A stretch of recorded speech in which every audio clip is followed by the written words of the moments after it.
Kolia est partie après 12 jours de vie. C'est presque de la science-fiction. J'ai le corps et le cœur déchirés, j'ai plus de force et en même temps, on le rencontre. Petit être qui fait la taille de la paume de la main de mon mari. Ce qu'il y a de pire, c'est le tabou, c'est le déni, c'est l'inexistence, c'est de faire comme si ça n'existait pas. Et ce livre, je l'ai fait pour ça aussi. Bonjour Lou, je suis Lolita Chama et aujourd'hui je vais vous parler du deuil périnatal. Nul peut s'attendre à une chose pareille quand on est enceinte de 5 mois et demi de grossesse. Moi, mère à ce moment-là déjà d'un petit garçon de 9 ans, je ne pouvais même pas imaginer mon histoire.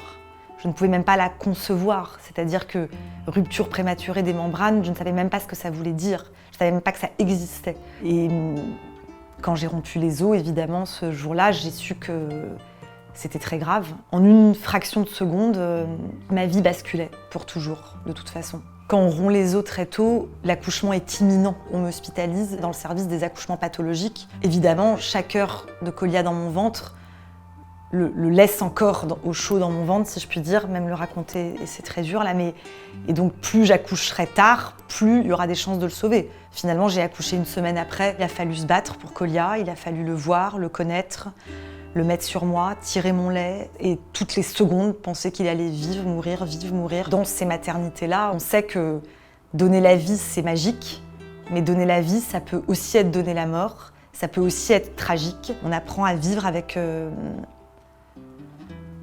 manque, avec la perte, avec ce trou noir qui est à l'intérieur de soi. La culpabilité est un sentiment qui ne me quittera plus, même si je vis aussi pour mon autre fils Gabriel et pour celui qui viendra ou celle qui viendra. Ce que j'ai vécu est d'une telle violence et pourtant, vous voyez, je dis que je recommencerai encore parce que le désir d'être mère est plus fort que tout. Celles qui veulent vraiment, elles ne s'arrêtent pas.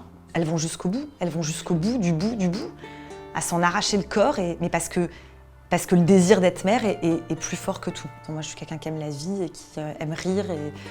Et je pense que mon livre parle de ça d'ailleurs aussi, de la vie, de la lumière, de la joie de Gabriel. Kolia est là, Kolia ne s'en ira jamais, évidemment. Après, je vais pas vous mentir, oui, mon fils aîné, Gabriel, allait devant son école. Ça m'a sauvée, oui. C'est ce qui m'a sauvé le plus. Parce que la chose la plus puissante qui me soit arrivée dans la vie, c'est de donner la vie, même si la deuxième fois, c'est tragique. Donc en fait, c'est ça, c'est ce pont-là qui m'a sauvée. Mais évidemment, avec quelque chose qui est de toute façon définitivement transformé. Ça, c'est sûr. On est transformé. On ne vit plus de la même façon.